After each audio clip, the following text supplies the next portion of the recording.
Hola, buenas a todos.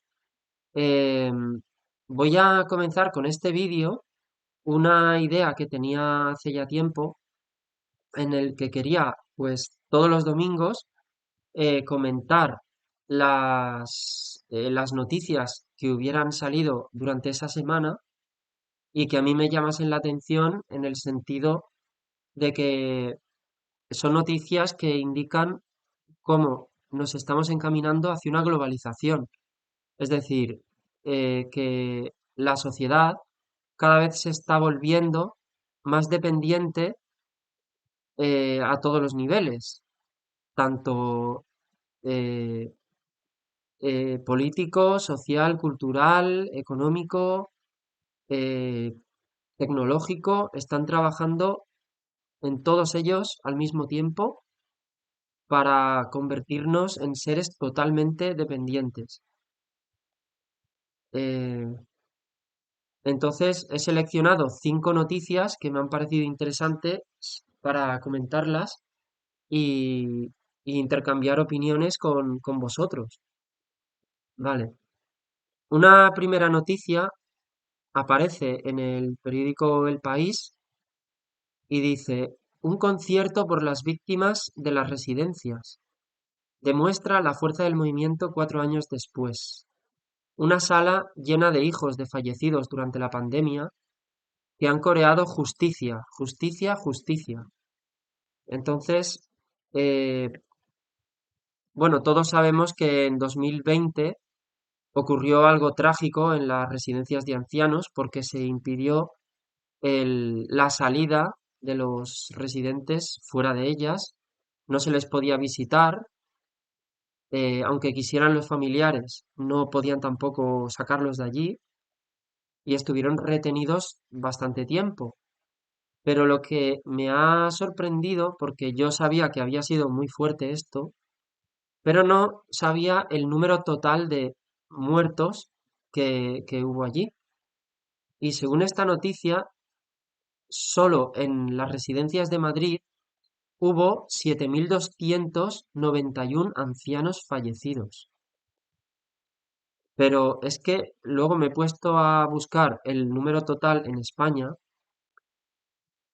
y resulta que solo en los meses que van o sea, entre marzo y junio de 2020 murieron 10.000 personas diagnosticadas supuestamente como muertas por el COVID, pero es que a esto hay que sumar otros 10.492 fallecidos de los que no se les hizo ninguna prueba de COVID ni nada, es decir, murieron a saber por qué. Lo cual hace pensar que en estas residencias debió de ocurrir algo muy, muy, muy duro y muy espantoso, ¿sabes? Es más, recuerdo de leer noticias en aquel tiempo de que hasta el propio ejército se quedó asombrado de lo que encontró, ¿sabes? De la mortandad que se había producido. Eh, y creo que es normal que se quiera saber toda la verdad sobre esto y además pienso que esto nos debe recordar que no debemos, bajo ningún concepto, dejar que por motivos sanitarios volvamos a caer en un totalitarismo del calibre en el que caímos durante todos estos años del coronavirus, en el que se nos impedía salir a la calle, eh, se nos impedía visitar a nuestras propias familias, incluso ir a casa de nuestro amigo llegó a haber prohibiciones, prohibiciones de hablar en el metro, prohibiciones de todo tipo, de salir de tu ciudad, que mayoritariamente no tenían ningún tipo de sentido. Al menos esta es mi opinión. Y no tenemos que estar muy pendientes de si quieren volver a hacer algo así, no permitirlo. Eso es la conclusión que quería sacar con esta noticia. Bien, la siguiente eh, noticia dice, Aya Nakamura, bueno, sale en Euronews. Aya Nakamura, la superestrella del pop francesa, que desata indignación en la extrema derecha. A ver, lo que ha sucedido es que Aya Nakamura es una cantante de origen Mali, en un país de África, eh, aunque no sé si ha nacido en la propia Francia o no. Sin embargo, ha sido elegida para representar a Francia y hacer el espectáculo introductorio de los Juegos Olímpicos de París de 2024. Entonces, yo entiendo que algo que genera tanto orgullo para un pueblo como es que en tu capital se desarrollen los Juegos Olímpicos, que es algo muy importante, eh, deberían de poner a alguien, un artista que represente hasta la médula la cultura francesa, porque esto no es una cuestión de la extrema derecha ni de ciertos políticos o grupos de derechas. Es que, según pone la propia noticia, dice, según un sondeo, el 73% de los franceses piensa que Nakamura no representa a la cultura francesa, mientras que el 63% se opone a la idea de que encabece la ceremonia inaugural. Esto, para mí, tiene toda la lógica del mundo, porque no hay que tener ningún tipo de ideología política para pensar que cada pueblo en este planeta ha desarrollado una cultura propia. Los franceses tienen su propia cultura, los españoles tenemos la nuestra, los chinos tienen la suya, los japoneses la suya, los de Perú tienen la suya y los de Nigeria tienen la suya. Es decir, mm, no hay ningún tipo de discriminación, todos tenemos nuestra propia cultura y tenemos que defenderla, tenemos que conocerla muy bien y tenemos que sen- sentirnos vinculados a ella. Obviamente, habrá cosas que nos gusten más y nos gusten menos. Bueno, pues quedémonos con lo bueno de nuestras culturas, pero no podemos pensar eh, que las culturas propias son algo negativo y que es malo que se quiera defender.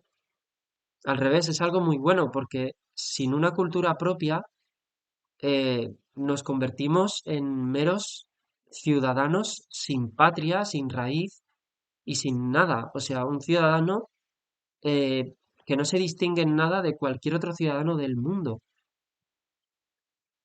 sin nada distintivo, sin nada que lo identifique.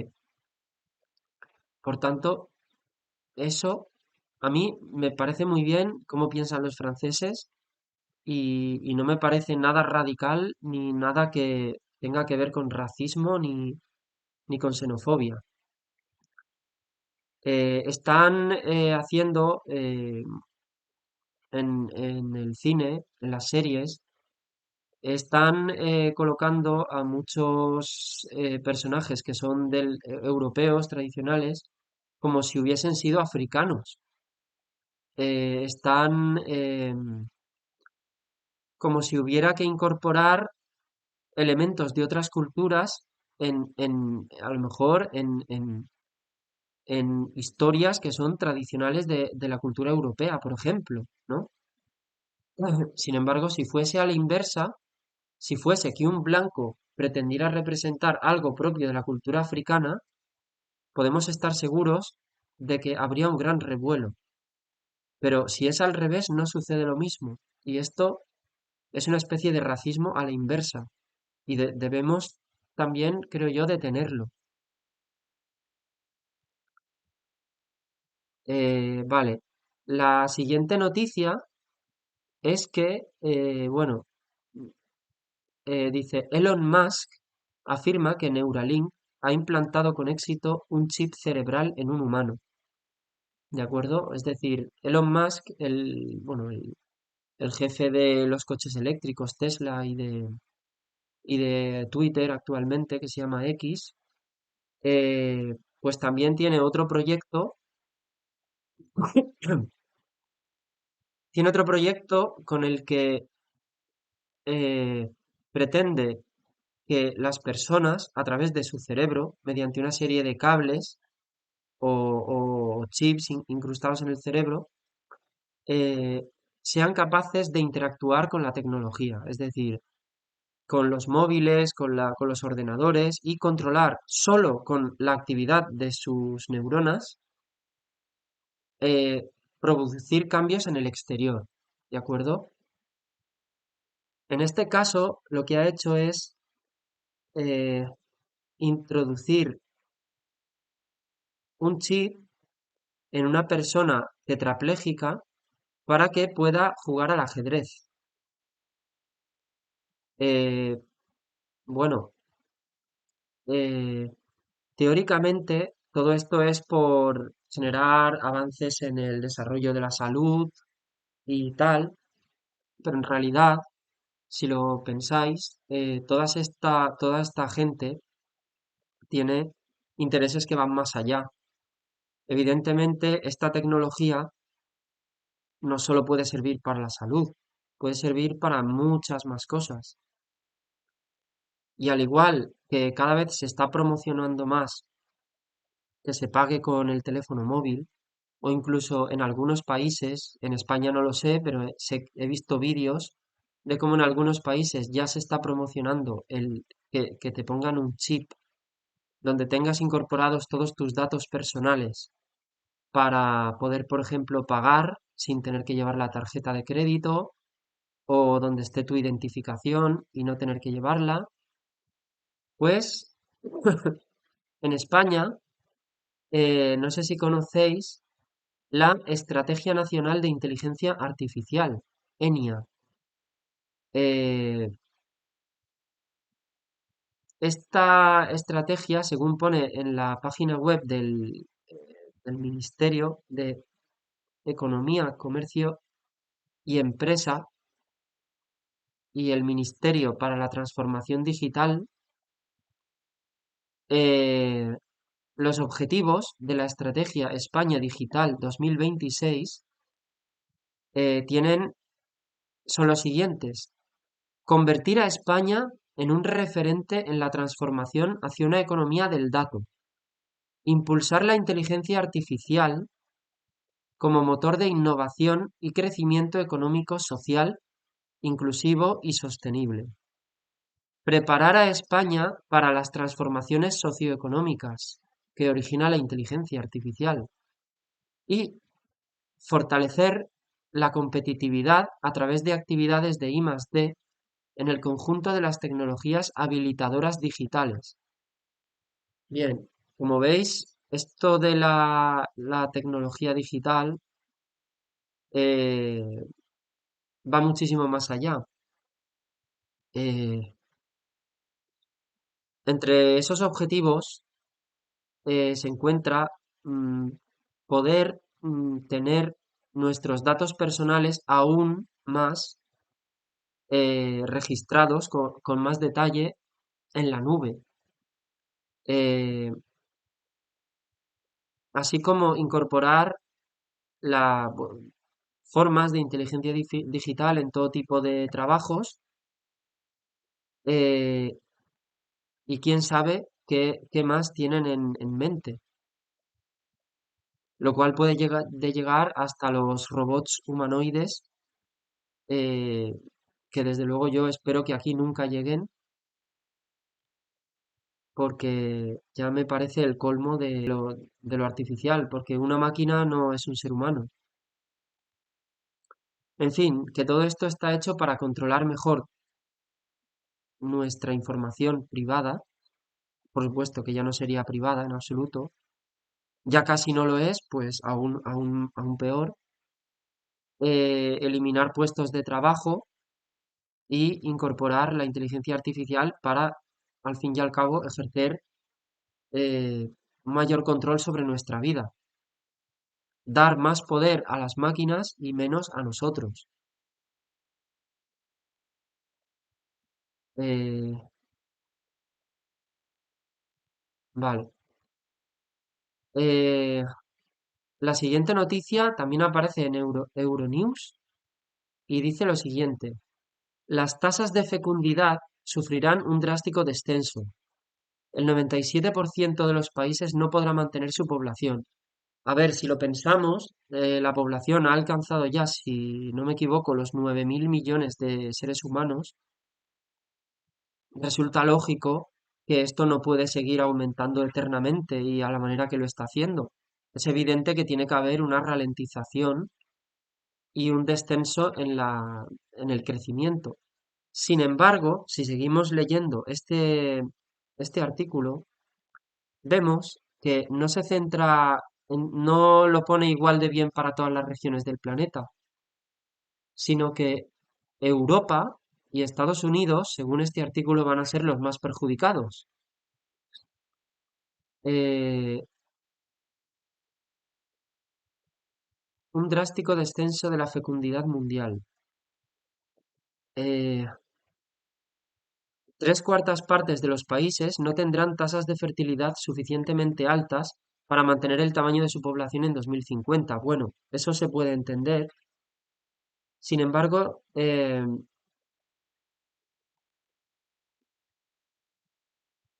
los países desarrollados, es decir, Europa y Estados Unidos, aunque en realidad países desarrollados hay muchos más, China está muy desarrollada, Japón, eh, se prevé que la población mundial alcance un máximo de 10.400 millones de personas en 2080 y se mantenga en ese nivel hasta 2100. Pero para los países europeos, todas las tasas inferiores calculadas o previstas en Europa Central, Oriental y Occidental son inferiores a la media mundial y ya son hoy en día inferiores a lo necesario para mantener el crecimiento. O sea que Europa ya se encuentra en ese nivel que ellos decían que iba a estar todos los países del mundo en 2050. La tasa total de fecundidad en Europa Occidental, bueno, irá descendiendo cada vez más. Italia, España y Andorra tendrán las tasas de natalidad más bajas para entonces. Los países de Europa del Este también descenderían en tanta cantidad. Vale. Eh,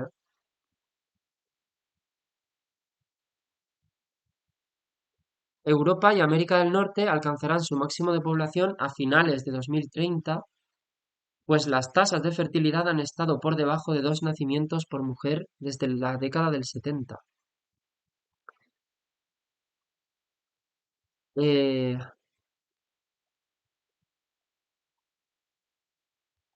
Sin embargo, el- eh, en continentes como África, eh, ahí sí que se prevé una tasa de natalidad mayor.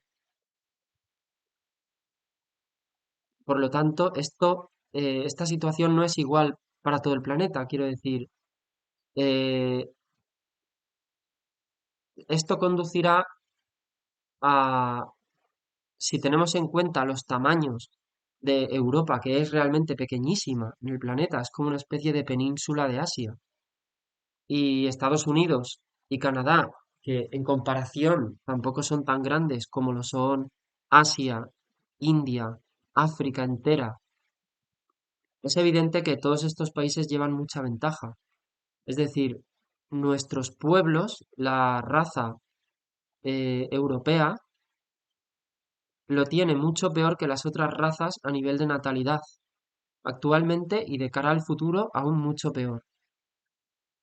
Es decir, si juntamos la baja tasa de natalidad con el mestizaje que se pueda producir, es posible que nuestros pueblos desaparezcan de aquí a unas décadas. si nada cambia. Eh, vale, y la última noticia que quería comentar dice, sale en RTV y dice, la planta de ensamblaje de baterías de SEAT en Martorell, Barcelona, producirá 1.400 unidades al día, ¿vale? Se refiere a baterías de coches eléctricos. Eh, tanto la compañía SEAT como Volkswagen, como desde luego todas las instituciones, por ejemplo la Unión Europea, están potenciando el coche eléctrico. Eh, de hecho, la Unión Europea ha sacado una ley en la cual a partir de 2035 ya no se podrán fabricar coches con vehículos con motores de combustión interna, como los que usan actualmente los coches, de gasolina y diésel. Eh, tenemos que plantearnos qué motivos hay detrás de que se quiera promover la desaparición del coche de gasolina y diésel y se quiera imponer o ir promoviendo un vehículo que genera muchísimos problemas, porque eh, las baterías enormes que llevan los coches eléctricos, que son de litio, eh, implican eh, tener que depender de unos minerales que son todavía más escasos que el petróleo. Es decir, si fuera por tema de escasez de petróleo, seguiríamos con el petróleo, porque es que estos minerales para hacer las baterías son todavía más escasos en la Tierra. Eh, algunos de ellos son extraídos, como el cobalto, son extraídos en minas de África que pertenecen a China. Otros provienen de países de América Latina, muchos de ellos, como el litio.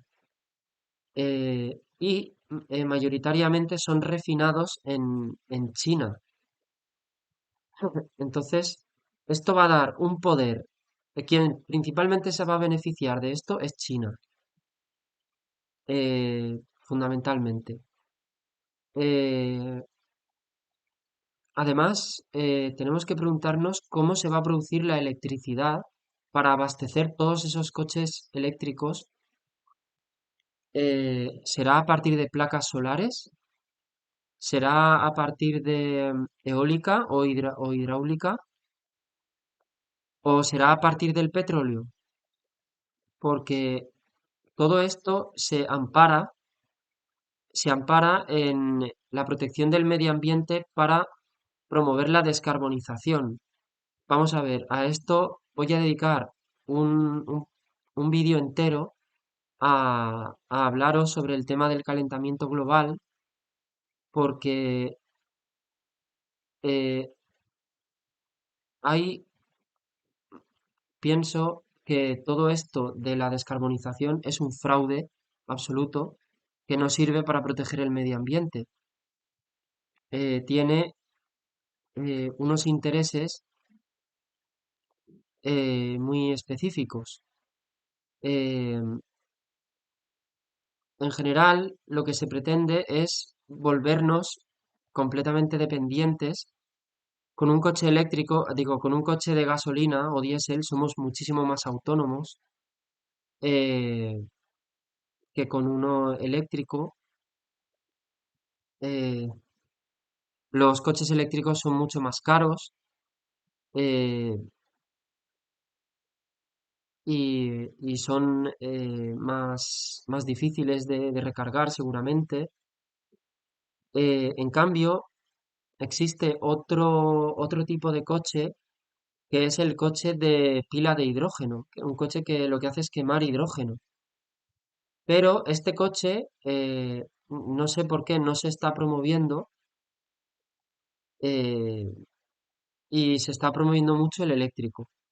Bueno, como veis, existe un interés muy fuerte en Sagunto. en Valencia hay una fábrica enorme de baterías de coches eléctricos y se ha creado otra en Martorell, Barcelona. Y el jefe de la empresa SEAT y también de Volkswagen está muy interesado en el negocio de los coches eléctricos. De hecho, según otra noticia que aparece en Economía Digital, eh, Volkswagen y SEAT presionan al gobierno para que refuerce la transición al coche eléctrico. El presidente de SEAT, Wayne Griffiths, remarca que no existe un plan B al coche eléctrico, no existe. Es decir, lo que quiero con estas noticias es que nos planteemos todos y debatamos cuáles son esos intereses tan poderosos por fomentar el coche eléctrico y eliminar el de petróleo, siendo que los materiales para hacer los coches eléctricos son aún más escasos y seguimos dependiendo de China principalmente y de otros países para poder fabricarlos. Y bueno, pues aquí lo dejo. Espero que os haya parecido interesante estas cuestiones y que las debatamos porque dan para mucho. Bueno, saludos.